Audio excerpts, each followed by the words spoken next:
I was recently approached by somebody who used the email address that's on my YouTube channel, saying how they could help me grow my channel by selling me subscribers. So for a nominal fee, I can get myself up to the 1,000 subscriber mark, YouTube's illustrious milestone for being monetized, and they call this under the guise of social proof. Now in some cases, social proof is awesome in marketing. You see this all the time when you look at websites like Amazon, where they have the ratings of all these different things you can buy.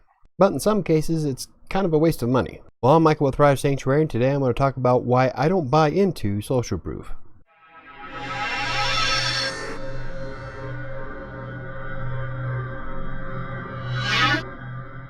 Now before we get started, if you find the video informative, hit the like button, and if you want to see more videos like this, hit the subscribe button. And for comments, questions, or concerns, you can hit me up on social media or use the contact form on WriterSanctuary.com's website. Those emails go directly to me, and I usually respond fairly quick. Well, I guess it depends on the day. But anyway, what is social proof?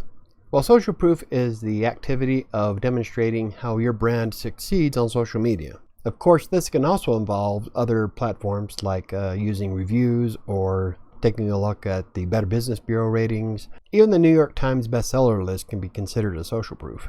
Does that mean you're going to read every book that's on the New York Times bestseller list? No, in fact, most people aren't.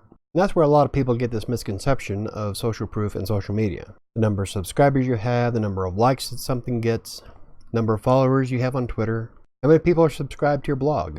All of those numbers really don't matter when you think of the grand scheme of things. Now the email I got was, "Hi, I stumbled upon your Writer Sanctuary YouTube channel," awesome that they called me out, "and wanted to ask if you're interested in growing your channel and boost your video rankings. We can easily increase your 285 current subscribers." On the upside, this shows me that it wasn't a randomized bot that replied, because they knew the channel name and they knew how many subscribers I had. So that's a bonus. But I'm still not going to buy into it. Now, a lot of the platforms that you buy into that are like this use bots to automatically subscribe. Or they have a bunch of people with different accounts that'll just go ahead and subscribe and add to their list. But that doesn't always guarantee that you're going to get interaction. In fact, on that company's website that I just read from, I couldn't find a single place where they guaranteed watch time or on-page time on a blog. Oh, they can guarantee that some things get likes, they can guarantee my images on Instagram get likes, or that my YouTube videos would get liked all over the place. But that doesn't really matter to me. What matters to me is trying to create the best content possible, which means I focus on watch time. If you can't guarantee that 1,000 people are going to sit down and watch every single one of my videos past 50%, I'm not interested. Unfortunately, none of these companies can do that. But even if they could, that wouldn't really be my target audience. I don't want somebody to be paid to watch my stuff or be paid to read my blogs. I want somebody to find the content useful to themselves and engage with it without having to be paid for it. Because that's my real target audience, the ones that find value in my content. Because if there's no interaction between you and I, it's not really worth it for me. I get bummed out when I upload a video or write a blog post that doesn't get a single person commenting on. And especially with the blogs, nobody ever comments on the blogs. It's like maybe one or two on a rare occasion. But I still write them because I see on page time is up. All the blogs I create have a fairly relatively high on page time, which shows me that they're actually reading the content. Well, before they leave. Now, I don't know if I'm offering anybody value on the blog, but at least they're spending the time reading it. And when it comes to the YouTube channel, it's really, it depends on what video I make. Now, when you start bashing AdSense, people hate it. But that's the type of person I am. I'm going to point out the flaws of a system if there are any. But that's neither here nor there. But my point is that I create content for the engagement and for people to sit there and absorb it. It's like you. If you're watching this video right now, that's who I'm targeting. You. So when you can guarantee that for 20 bucks I can get 100 instant subscribers, it really doesn't do it for me. I could care less if I have 1 million subscribers or not. Because you could have 1 million subscribers, you can have 1 million people clicking on the subscribe to your blog, you can have 1 million people on Instagram follow you on Twitter and whatever. But if no one's actually absorbing or interacting with the content, then it's moot. Now personally, when it comes to putting money into stuff like this, I would rather buy stuff that'll improve my videos or my blogs.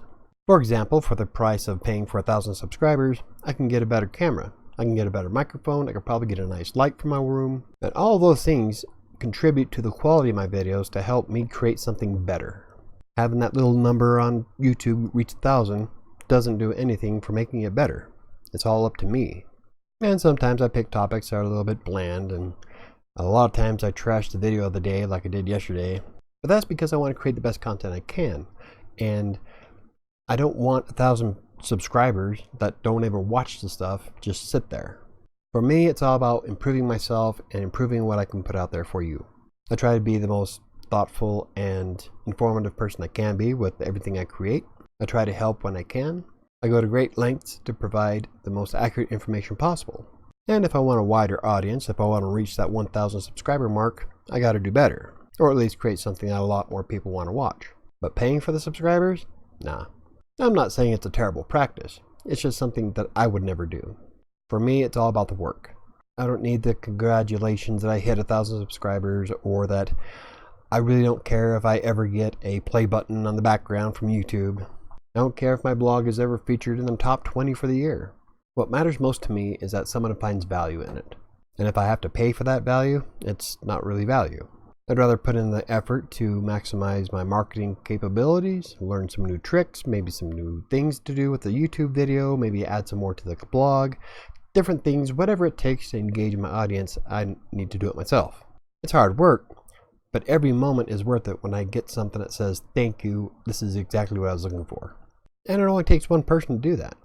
Out of the 101 videos that I have up right now, I've had thank yous on a handful of them, which is why I keep doing it.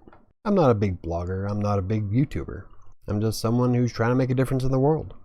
And in the long run, it all comes down to the type of content I create. Because you can have 10 million people following your YouTube channel or subscribe to all your different social media stuff or even your website. But when you see that no one's actually watching the videos or reading the blog posts, or no one's really absorbing the pictures that you put out there, it can get disheartening.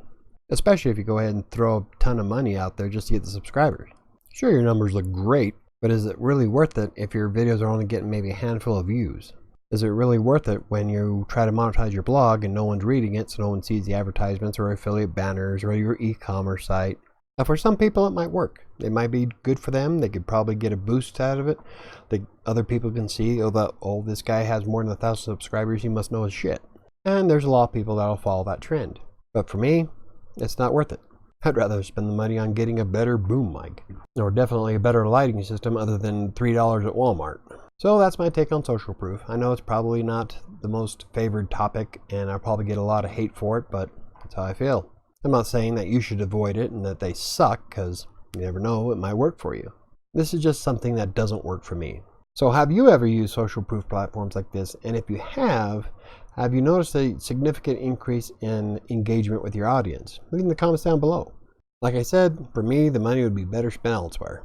I don't have a lot of it, but what I do have, I would rather have better equipment, first of all. So if you enjoyed the video, hit the like button. If you want to learn more about freelance writing, blogging, WordPress, or anything else that I cover, hit the subscribe button, and don't forget to hit the notification bell. I think that's going to do it for me today. I'll see you next time.